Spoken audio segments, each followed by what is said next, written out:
Today my guest is Jim Adamek. Jim, thank you for joining. Jim is the owner of Jasnia, a company that has been pioneering online technology solutions in the rental market for over 18 years. Jasnia provides property owners and managers with cutting-edge tools to streamline leasing, managing branding, and integrate technology to optimize their business.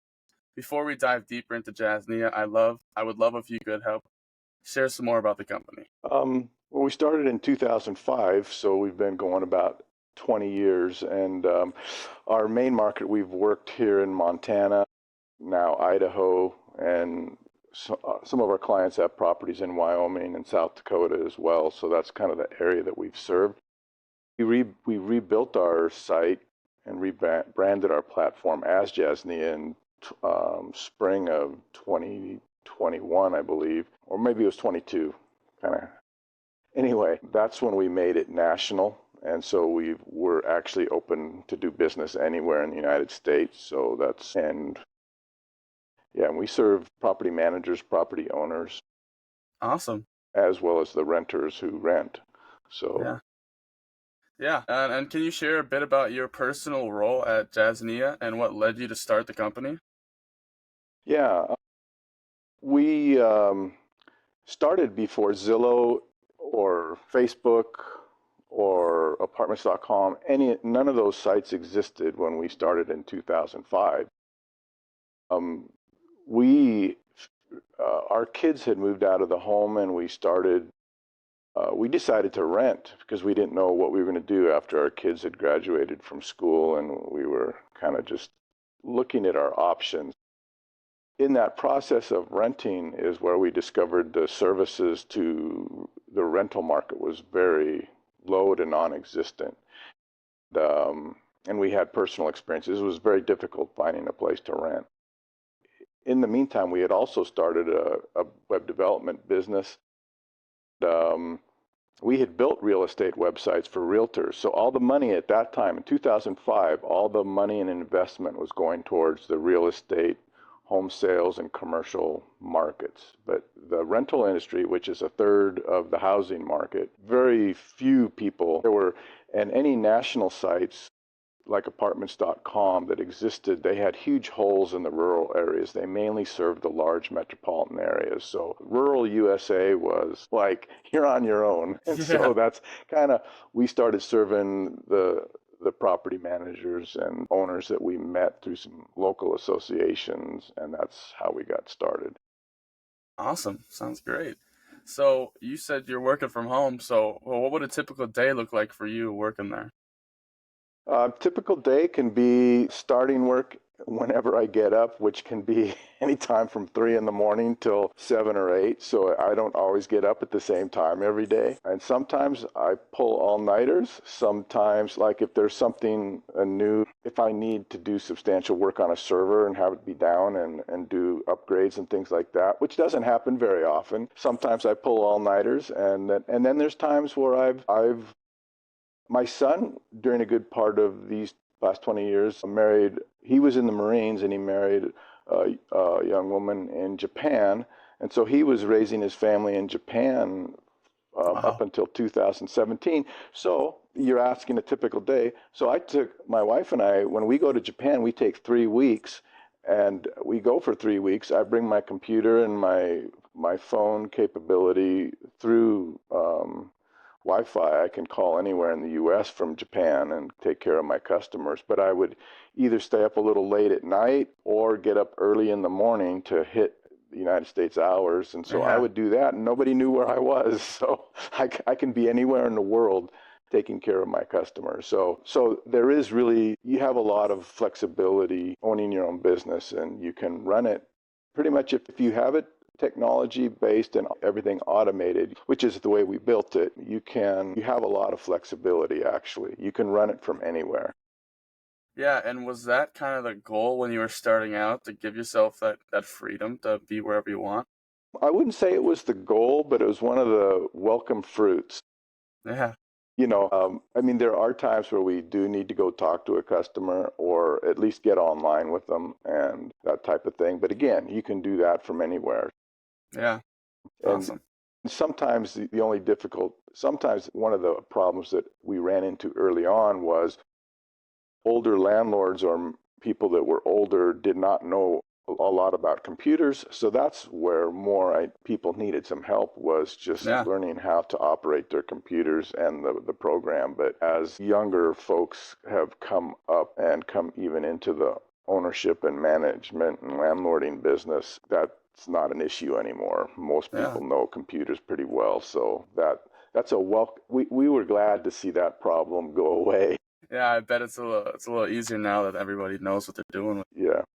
Yeah, so I'm gonna move into industry trends now. So with the new surge of AI in the industry, how do you see that impacting your business in specific doing technology? I I personally have not integrated it too much. We use Laravel as the framework we use, and that's what it's built on. The only thing I have targeted or slated for AI is its ability to do research and write scripts for me, like about local communities. That's one of the things I'm looking at for doing it, is that it would help me with writing some of the information and gathering that for each community that we kind of open and expand in, or at least where we're currently doing business. So that's one use. Besides just using it personally, I haven't really looked at how it's affecting the rental market. That's one area I have not studied a lot. I know it's a huge trend, but Yeah. one of the things I've been a little bit more concerned about, or even wondering too, is the whole concept of Web3 and how that's going to affect our Yeah. business, because that has more to do with blockchain and all of that. And so that's an area I've just been researching and studying, and I'm not sure how that will affect my business also. So that's the second area I'm concerned about, is Web3. I've kind of actually spent more time looking into that than I have. But it's an area that's a little bit, I don't fully grasp yet Yeah, the impact of it. definitely. So I'm a little behind the curve on that one. Yeah, that's definitely gonna be interesting to see, especially with all the different cryptocurrencies coming out. And now I know Trump was talking about maybe making a crypto reserve as well. So it'd definitely be interesting to see if that becomes a thing that is used for payments in the future. Well, one thing that I have done is I have researched and found some companies that I could use for allowing renters to use crypto payments and pay with crypto. And so that it's still not a large percentage of renters, but increasingly your generation is, and now even older people like investors and that stuff are starting to get introduced to it. So Yeah. it could, like you said, with Trump's focus on it, it could transition more quickly than we thought. Yeah, it's pretty interesting to see in the coming years how it's going to develop into that for sure. Hmm. So Jasnia introduced rent payment solutions and tenant screening tools before they were widely available. So how do you stay ahead of the industry trends, and how did you come up with Well, we don't do everything ourselves, so you have to kind of select. So we work with partnerships. What we don't do, we find a good partner that we can integrate in with both the linking system, and or online applications. So one example of a company, I'm sitting there trying to remember their name. They're out of San Francisco. Anyway, we have several partners that can do online screening, and so we have a section in our platform called apps, and you can integrate whatever apps you want. Our philosophy is to let people run their rental business the way they want to run it. And for example, if they already have a provider for their screening, they can just continue using that provider. If they don't have one and they want to use one of the ones we partner with, they're just good recommendations. So we're kind of an a la carte service. You just it? pick what you want and pick what you Yeah, need. And so that's the way we've designed our business, is to give owners and managers and renters the independence they want in how they want to work. But it's one of very the other cool. features that we did that was very important, when we first started the business, we found there was a lot of hostility and contention between owners, managers, and renters, and or at least prejudice, and yeah, hostility is an okay word to use, because I mean, a lot of times, landlords or owners would get upset with renters that would damage property or not fulfill their Yeah. leases or skip out, all that. And then renters were upset because they would often get denied without knowing why. And there just was, and the number of lawsuits, there's a lot of things that go to small claims court, in terms including damages and people skipping out and things like that. And screening, it's kind of like due diligence in investments or anything else you do. Screening was an important way of trying to reduce. So the way I framed it for renters and owners and managers is the whole point of this is about reducing risk for all parties concerned. And so what we found out though, is that renters, usually one of the big problems was renters did not understand or know about the rental criteria, which is a standard in the industry. So we set up a pre-qualification portion of our site where renters can quickly go and learn what the renter criteria are. For example, there's some mandatory, or there is some that are automatic fails that renters may not know about. And so they get really frustrated when you keep applying and keep getting denied. And so something as simple as if you have unpaid utility bills or it's been reported to the credit bureaus that you have unpaid rent due to previous landlords, that's grounds for an automatic denial, as an example. So just paying overdue utility bills can eliminate that, so you're not getting denied all the time. Yeah. Simply letting the renters know if any of these exist, this can be a problem for you. So anyway, so we set them. And then another common one is, so we put in some rental calculators. 30%, for example, 28 to 30% is what loaning institutions do with home loans. So we use the same numbers, roughly 28 to 30%. We have rent calculators that help renters. They can put in how much they bring home a month and let them know this 30% of this amount is this much rent. So this is, you should be applying for this much rent or less. The other factor is we have a second calculator that accommodates debt, and like on car loans, student loans, things like that. And the amount of debt you're allowed is up to around 40 to 2% of your income. I mean, including the rent. So rent and debt would be around 40 to 42%. So we have another calculator for that if you have substantial debt in terms of credit cards, car payments, student loans, things like that, or medical debt. There's a lot of common things. So we try and help eliminate the frustration for renters so they kind of know where they stand and aren't applying outside of their sweet spot. Yeah, that's very cool. So you kind of got the good stuff for both sides. You're kind of helping them, guide them, and direct them towards the right place. So is all of that, are all those utilities in the same like space? Can they go find that all on your website and just go right there and use it?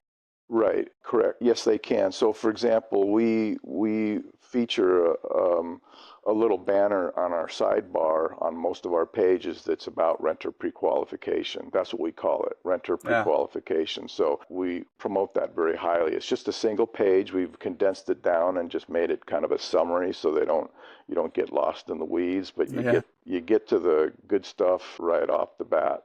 And so that's how I got asked the question, how can we find good renters? And my answer to that over time, because I work with so many renters, I mean, I spend the majority of my time actually talking to renters. So my answer to that was the way you get good renters is to educate them. And so that's what we committed ourselves to do, was to help them learn the criteria, use the calculators so they learn what they're kind of where they stand before they start applying, because it really is frustrating to be throwing out $30 to $50 an application every time you apply. That gets pretty expensive if you just sit yourself down for a half hour and go through that, you can solve a lot of your problems. Yeah, definitely. It's a good resource for sure. That's makes it way easier. It's very smart to incorporate that. Yeah, and anybody can use that, whether you're anybody accessing our website can use that. I encourage all renters watching this to go ahead and take a visit if you've never learned. And we explain the whole thing with co-signers and all of that. For young renters, another frequent thing they run into is rental history. And when you don't have sufficient rental history, meaning that landlords usually want you to have at least 6 months of rental history, meaning you're in a signed lease. It means you're not renting from a friend or sleeping on their couch. It Yeah. means you actually signed a lease and paid rent. That's rental history. And so if you don't have 6 months of that, they want you to either get a co-signer or, again, because it's all about reducing risk, most of them, an independent landlord can allow them to pay additional deposit. There's limits on what each state allows for that. But I'm just saying, there's always another thing that I would say to renters is the whole process of renting, at least with private owners, is negotiable. And it's about putting yourself in a position to reduce risk. And one of the ways you can reduce risk is to pay a higher deposit, if it's allowed in your state, and up to what point. Yeah. So. Yeah, for sure. Well, But yeah. the cosigner is another way. The cosigner is more of a mandatory way that a lot of property managers require you. And then for every rental, there's a rental policy, and rental policies can vary property to property. So there's a lot of kind of details, not trying to overcomplicate it, but what it does is it allows a lot of flexibility and freedom for each property. Each owner can dictate to the manager, for example, policies that they want enforced. So that's why you see variation in what the rental policies are from property to property even. Yeah. Yeah, definitely. I'll probably use that rental calculator on your website next year for when I'm trying to rent out a house with my buddies in college. Yeah, good. Yeah, so now we're going to move on to the current state of your business. So, what is working well at Jasnia right now, and what challenges are you facing? What's working well is just our automation and our distribution. Also, even our web feeds and our syndication. Distribution and syndication are really the same thing, but it's basically um, putting rental property information into XML format, and then you can send it anywhere. We send it to social sites. We send it to the rental networks. It helps so that people can find your listings on Facebook, on like TruliaRent.com, Apartments.com, wherever renters might go to look for property. And it helps. It just helps feed that whole. And that's another thing too that's good about the industry is when we first started, there was very few services. Now it's become a mature service, meaning that there's many service providers. So that's where our business changed over time as we have increased distribution, and all that really works well for our customers, for our renters, and all of that. So that's what works well. Our challenges have been, since we expanded Jasnia's capability to be anywhere in the United States, we've had a difficult time getting customers that know us outside of our market area. And there's already a plethora of software companies, property management, that do the same thing, distribution, but what we've been told is that the difference between our company and others is the others want you to do everything through their platform, whereas we're a la carte. If you just need payment, we'll do payment. If you need distribution, we'll do distribution. If you need us to help brand your own website and get your feeds on your website for your company, because sometimes a property manager is going to want to sell their company. Well, what they've got to sell is their brand. So we help. And that's one thing we do that's different than the others is the large companies, you see nothing about who's renting it. It just says contact them. Our site, we show who's renting it. We even have a brochure page for each. So we have we vet every client, so there's no scams on our site. Yeah, definitely. So then how are you going about getting these renters and the people who are renting out the homes? Are you going cold outreach, or are they just finding you on your website, or how does that work? Well, when I first started, I made flyers and took them around to laundromats. Yeah. and tear off flyers. I advertised in the local paper. This was when people were still going to the newspaper to Yeah. look for rentals. So I advertised there for a season. I did some radio ads, which were really expensive. That was the first thing I stopped because that was the most stress on the budget. Yeah. Yeah. But once we got known and found, and we continued advertising in the search engines, but now since we rely so heavily on distribution, we don't emphasize the advertising as much as we used to because Hmm. the distribution is what gets their site out there to Yeah. everywhere pretty much.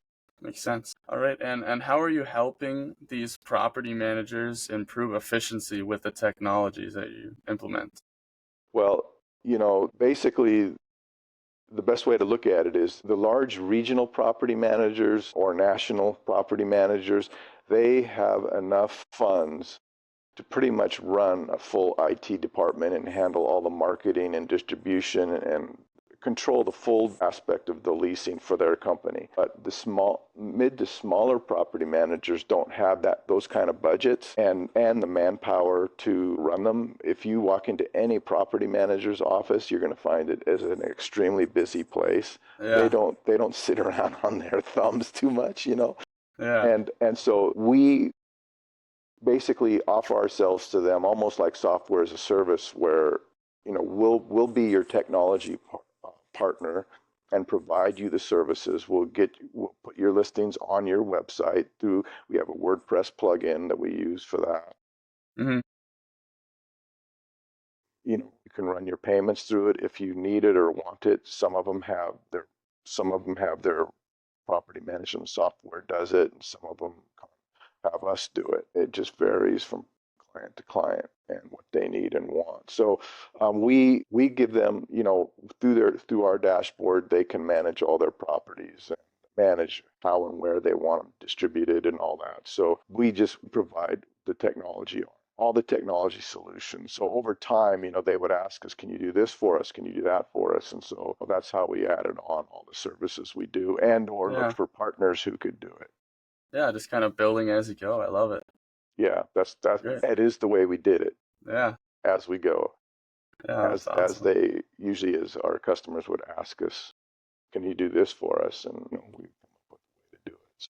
Yeah. So which of those tools that you've been asked over the years to implement, which is the most asked and the most used by your clients? I would say that the most asked and most used is our distribution. Um, and core customers have us branding their companies. The ones that know us, they have integrated everything into their websites through Jasnia, and those are what I consider our core customers. Yeah. Um, and they've been another thing that's made a big difference for us is we have a payment program where if you commit to it is our best value discount, and all of our core customers are on our flat fee. Yeah. So it is the lowest cost form. And what it did was two things. In the rental industry, there was times it always kind of goes counter to your cash flow. So when vacancy rates are high, the property manager's income is low because they've got empty places. Yeah. Okay. And then when their vacancy rate's low, they've got a lot of cash coming in, but they don't advertise very much.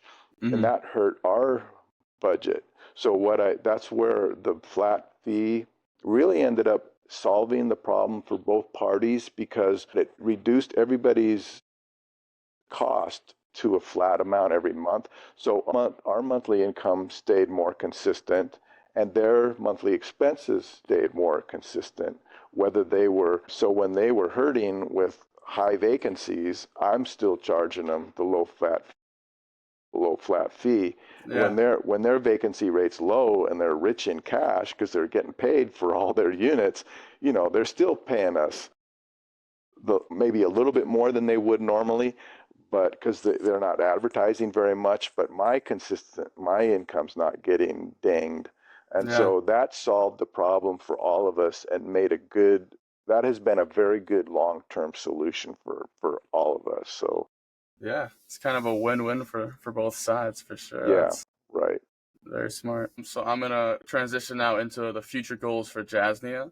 So where do you see Jasnia in the next 6 to 12 months? In the next 6 to 12, if I could find some more markets to expand into, that would be that's my that would be what I work towards the most. There's some efficiencies in terms of search engine optimization and stuff. Constantly work on that type of thing that I can do. Also build in so we're found more. Business isn't really predicated on that because of distribution, as I told you earlier. Another thing I would really like to see and get involved in is, we've got a safe home for every person is something we have a project that we've funded and supported out of our profits, proceeds. And that's something I've done studies on, and whether it in supporting or investing in land ownership, which is part of because you're asking a goal. One of my goals is around ending homelessness and ending, Yeah. having a safe home for every person. So, and one of the things about doing that is you can have a rental, but home ownership is where true wealth and generational wealth begins to happen, is when you can own your own home.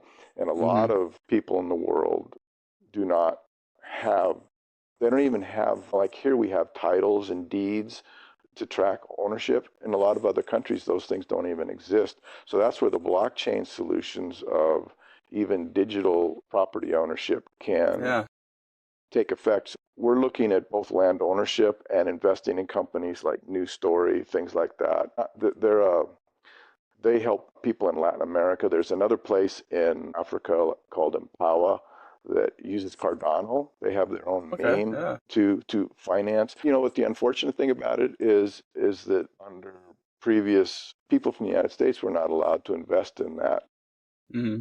that African, because a lot of people in Africa, their incomes are so varied that's where there was a lot of high risk, and not a lot of banking institutions would not loan. People in Africa are some of the most underserved, underbanked people in the Yeah. world. So that's some of the transitions looking forward that I'm excited to see come forward, where whether it's fractional ownership or fractional investment, a lot more people I think can get involved in it, and we'd like to be part of that too. So it really it's parallel to the industry we're in, but I see moving forward that there's going to be a lot more ownership and more rentals, because people, I'm jumping around a little bit, I'm trying to tie this in, but what we see for the future is more ownership and more rentals, and I'll explain why that can happen. So let's say you there's people are so interconnected now, and they can go work in another country on a project, and let's say they own their home. They own a home, but let's say they're a developer or some kind of expert, where they get involved in this project and they want to go work 6 months to a year in another country to see this project through, and they'd like to lease their home that they're in. Well, what do you have? You have a homeowner, and now that homeowner is wanting to lease. So that's how you can have more owners and more renters at the same time, because what I see is people moving to different parts of the world or different parts of the country to participate in projects that come open to them that they are interested in. And that's what I see for the future, is more home ownership and more people moving around, participating in different work opportunities or Yeah. projects. I see it around projects because people really kind of get engaged in projects, want to see something through or start a launch or see it through a phase. And then when that's done, they'll go back or look for Yeah. some other opportunity. But that's what I see, is a lot more flexibility and movement. And that's why I see more owners and renters, because part of the year or part of the time they're going to be gone. And so Yeah. sometimes Moving and they want around. to come back to their home at a certain Yeah. point. So how I see that could play out. Yeah, for sure. That's a very interesting take. Yeah, I like that. So people will just be moving around with their jobs, and they'll go somewhere for a little bit and rent out their home and then come back. So Hmm. it's kind of like incorporating a little bit of people becoming renters without thinking they're originally going to. And I also kind of see in that the other thing that's tied with that is a vision that a lot of young people can actually be entrepreneurs as consultants. Yeah. Whatever your expertise is, you can be a consultant where you hire on in a project. And that's the way a lot of because technology is so software oriented, a lot of projects they're just that, and they all have phases. And developers themselves, like my son-in-law is a developer, and the average developer is not with the company more than 2 years, average.